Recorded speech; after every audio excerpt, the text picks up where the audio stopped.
Well, Nintendo's up to their old ways and tricks again, and this time it's going to be the downfall of their community. Hi, I'm UmbreonMoonlight, and with me today is my moderator, Rem. And the Switch 2 was unveiled Wednesday. We got the price of the console, and we got the price of the new games that are coming out. We have a Mario Kart game coming out, which is standard for a new console, and we have a new Donkey Kong game coming out, which I did not expect at all to see a new Donkey Kong game be a launch title. Wow. No, it's usually Zelda and Mario. The console is priced at $450 for the base, just the console, and the bundle with Mario Kart is $500. The community was expecting it to be $400, so we were off with our guess about $50 to $100. Yeah, we were pretty close. I'm okay with that. It's still under the price of a PS5. It's still a great budget console to get, is what I would say if it was for the price of the games. And the price of the games is so outrageous and shows how greedy Nintendo has become that they didn't even tell or show us the pricing in the Direct itself. You had to look at the website after the Direct was over to get this information. Yeah, it's pretty scummy. They're hiding the prices until it's too late almost. The new Donkey Kong game is going to be priced at $69.99, $70, which is what Tears of the Kingdom was priced at, which everyone had a fit about with justifiable reasons. That is what we expected the new Mario Kart game to be at. Well, it's come to find out that the new Mario Kart game is going to be priced at $79.99, $80 digitally. Now, you could save $30 on that if you buy the bundle for $500. Right.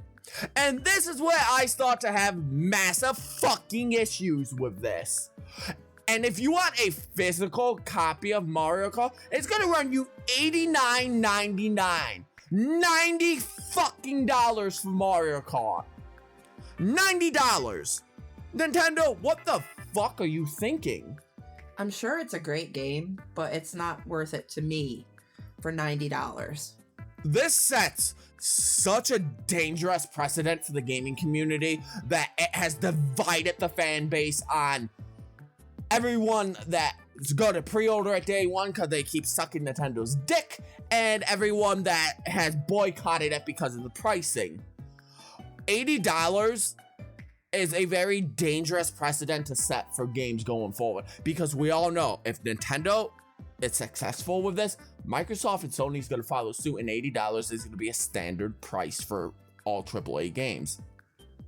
That rumor about GTA 6 being $20 to $240, that might actually be a possibility now if this goes well for Nintendo. And think about it this way, Nintendo just priced most of their market out of the new console. There's so many people on Reddit and Facebook and Instagram and YouTube saying they can't afford this console, they're not gonna pay prices for an $80 game. They're trying to upsell Mario's image, like, look, it's Mario, so, it's worth $80. And I've read a couple Reddit threads. I made a Reddit thread, by the way, link down below to my Reddit, my Discord. Follow me on everything. Like this video, subscribe if you like what I do here. Shameless plugs aside. Down in the comments of my Reddit thread, a couple people posted that they now cannot afford this next gen console. Yeah. They've been priced out of it. And I had a conversation on Facebook. I know, Facebook, this dangerous thing no one likes nowadays, but I had a comment thread with a really nice single mom. She's a single mom of 2 kids. Father's MIA, but that's not important. She's a huge Nintendo fan. Her kids love the original Switch. They both have Switches. And she's deeply upset now that she cannot afford new games for the Switch 2 for her children. And this is not some, scumbag trashy trailer trash. This is a working person. Yeah, this woman, she said, has 2 high-end paying jobs, and she's still priced out of it. She's price gouged now. Yep. And, if you think about it this way, with the cost of everything nowadays, food's out of control with inflation, rent's out of control with inflation, we can't buy a house, we can't buy nice clothing, most people are priced out of vehicles nowadays. Utilities are disgustingly expensive. The one thing unanimously, no matter what kind of pay gap you were in, you could afford at least once a year to buy a $60 game. That is no longer the case with what Nintendo's doing now. And this isn't because Nintendo needs the money. This isn't because of the rising inflation like everyone's saying. I'm sure that plays a factor in it. I'm not doubting that. Oh, yeah. With Cheeto Dust's, inflation on China, his 54% inflation or whatever number he set it to, that had some impact on this. I'm not saying it's not. But Nintendo last year made $2.5 billion in revenue, down from 2.9 in 2022 during the pandemic when everyone's home buying video games. Yeah. So they were going to take a loss anyways. $2.5 billion.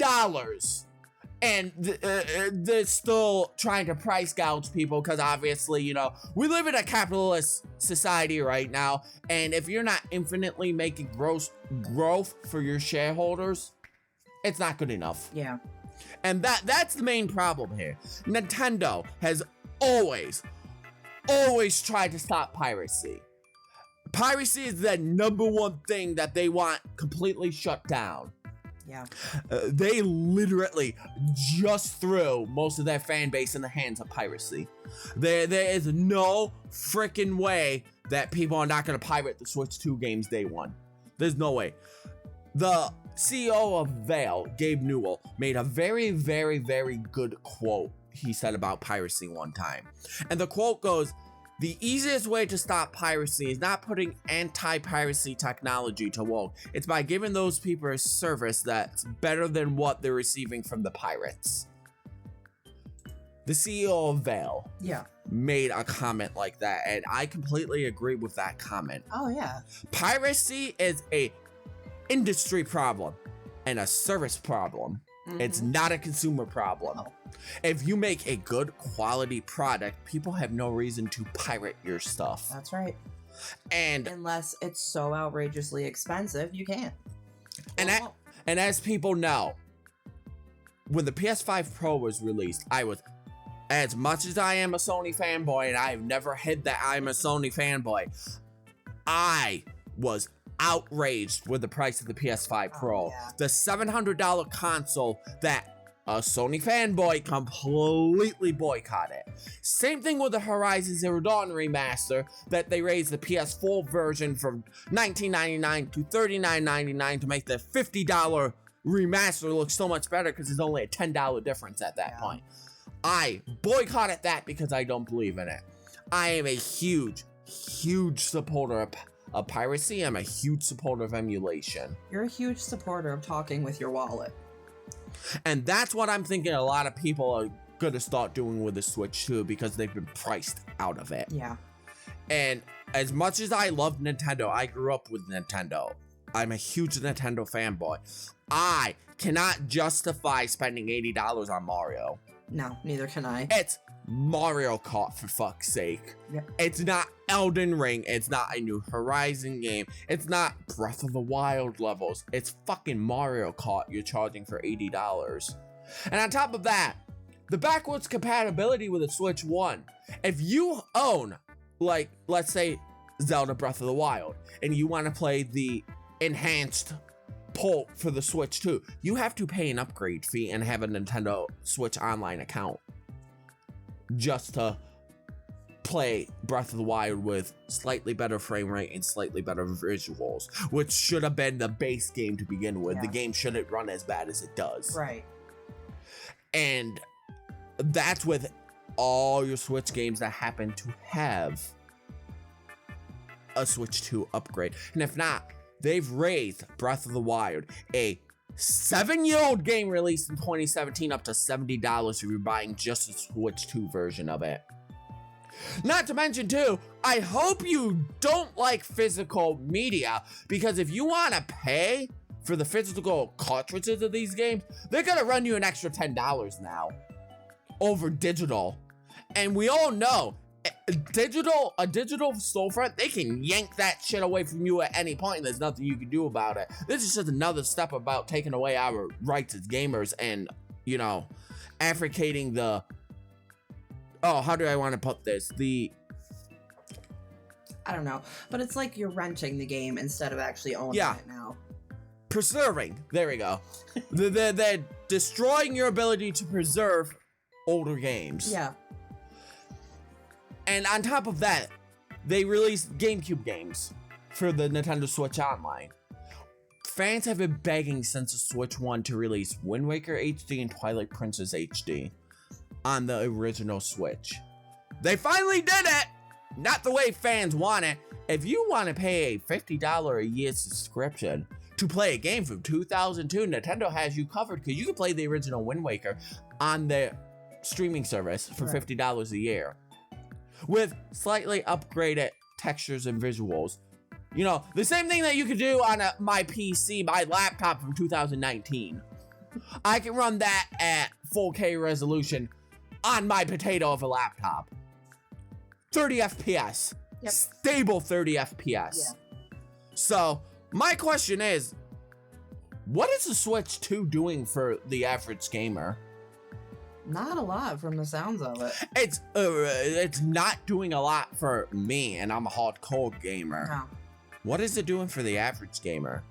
And I am so sick of people defending this too online. I've seen so many times on comment threads people saying, just say you're broke. It's okay to just say you're broke. And they're supporting this fucking shit. I don't understand it. I don't understand how you guys can be price gouged for a game and be okay with it.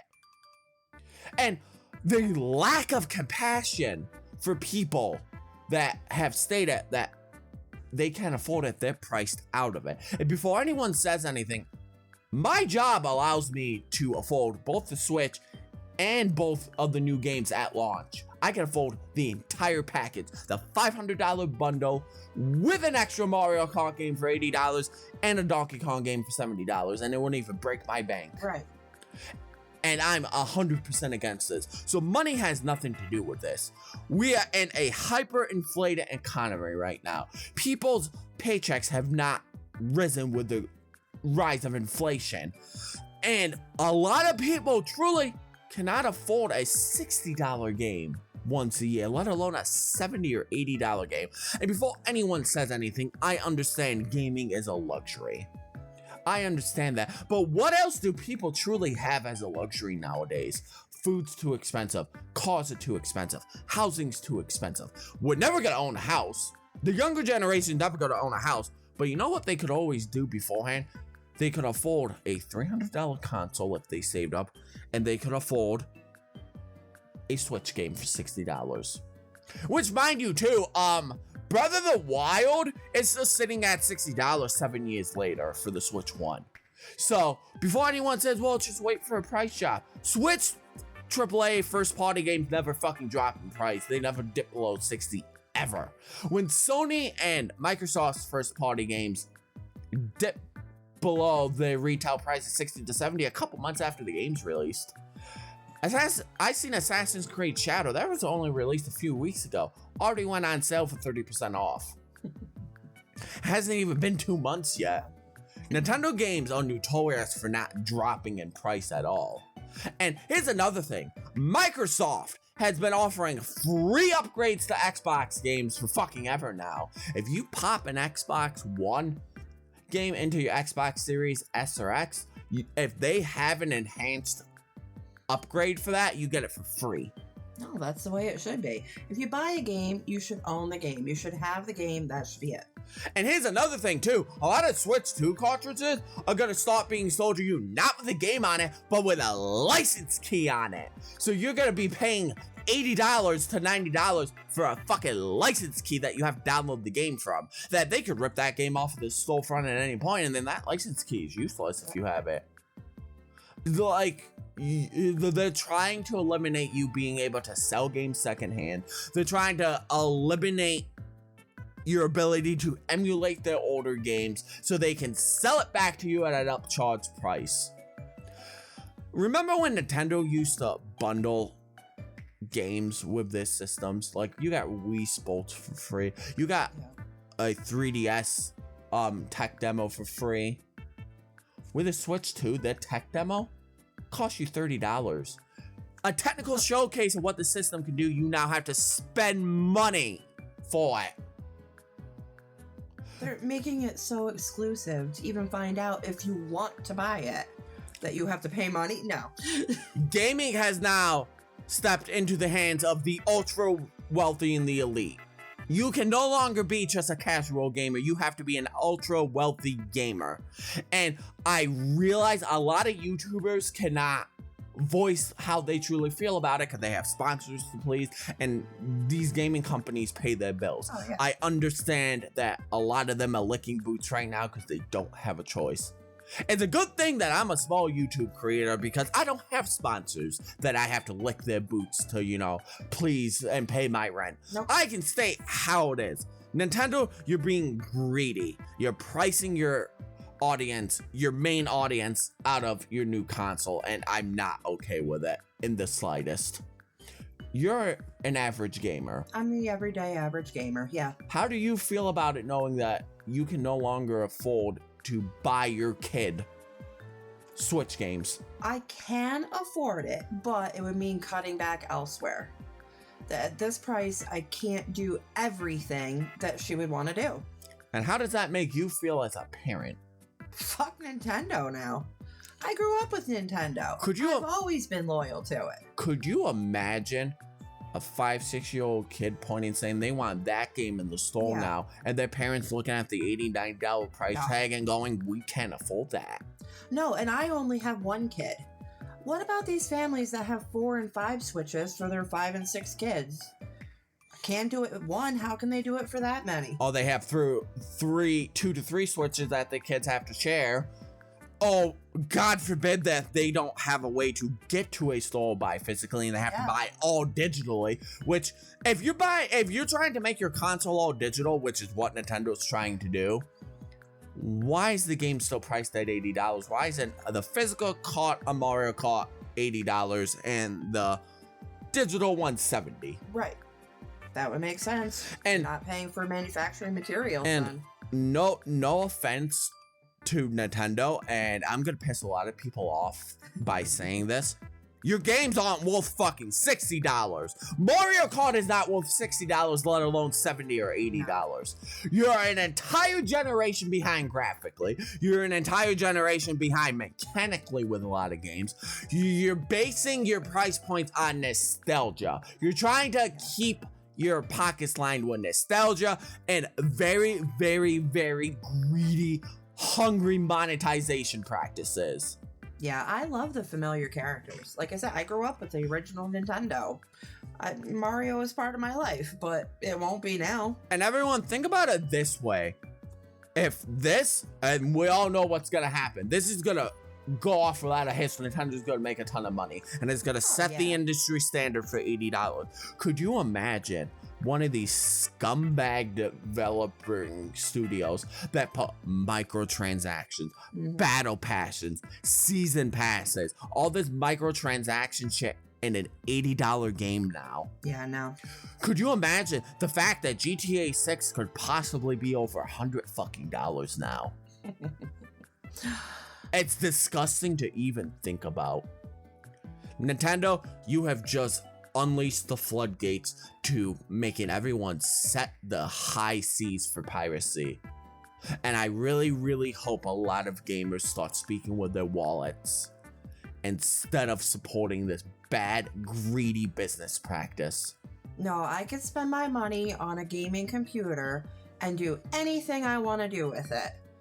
Or I could spend the console and that money, and that's all it does. Nintendo, you have lost touch with where you belong in the gaming community. You're supposed to be the budget-friendly gaming company that kids of all ages can love, and you've just priced out your main demographic.